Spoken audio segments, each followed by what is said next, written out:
Hi,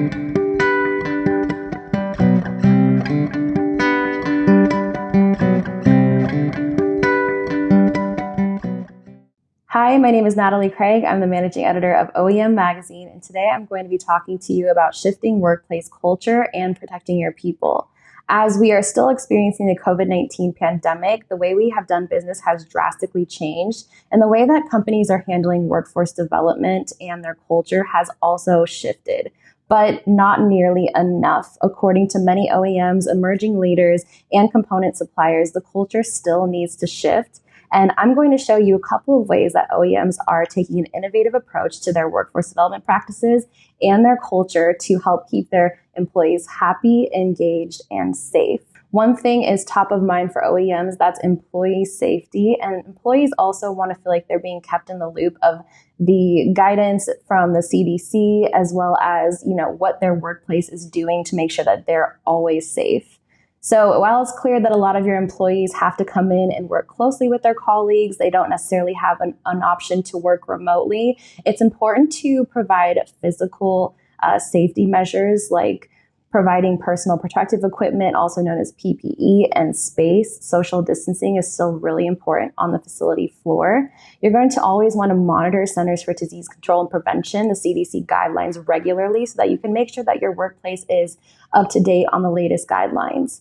You also might want to offer vaccine access, education, and resources to employees. Pearson Packaging System is doing this. They're based in Washington, and they were one of the first states to get hit with the COVID-19 pandemic almost 2 years ago. So they've been very on par with offering access, education, resources, and guidance to employees, and they highly recommend that other OEMs do the same for their employees.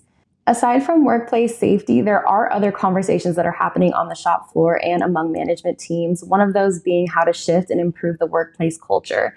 COVID-19 enforced a lot of changes across the board when it came to workforce development and culture, and management and employees are finding ways to improve that culture and use this as an opportunity to really adopt new practices and initiatives. One of those things being adopting diversity and inclusion as a core mission. A survey from Glassdoor found that 76% of millennials and Gen Z job seekers expressed diversity and inclusion was very important to them when they were looking for a job. Now, this is critical for manufacturers because we currently are facing a skills gap and also a workforce shortage. So it's really important to adopt missions like this into your workplace culture so that you can appeal to the upcoming generations. Something else for manufacturers to consider is how they can take their workforce development initiatives digitally. We talked to a fabricator who made really informative webinars for Manufacturing Day, which happens in October. This was not only allowing him to open up his facility doors digitally without having people come in to his local community. And he was also able to expand his reach. He said that he reached educators, parents, and teachers all the way in California and across the country. So this was a very huge success. And it made this company think about how they could do other things digitally when it comes to workforce development. And that takes me to my next point. It's also really important to develop remote and onboarding processes, especially now that people are onboarding and hiring people who don't live locally. You're going to want to build a process that makes remote employees feel supported and connected to your company's culture. We talked with Intralocks more about this and how they are creating these processes and how they're remote onboarding employees who live in other states. Another culture shift that manufacturers are going to want to take is they're going to want to support remote work and build in more flexibility. The impact of COVID-19 on women and working mothers was absolutely devastating. An estimated 2.4 million women left the labor market between February 2020 and February 2021.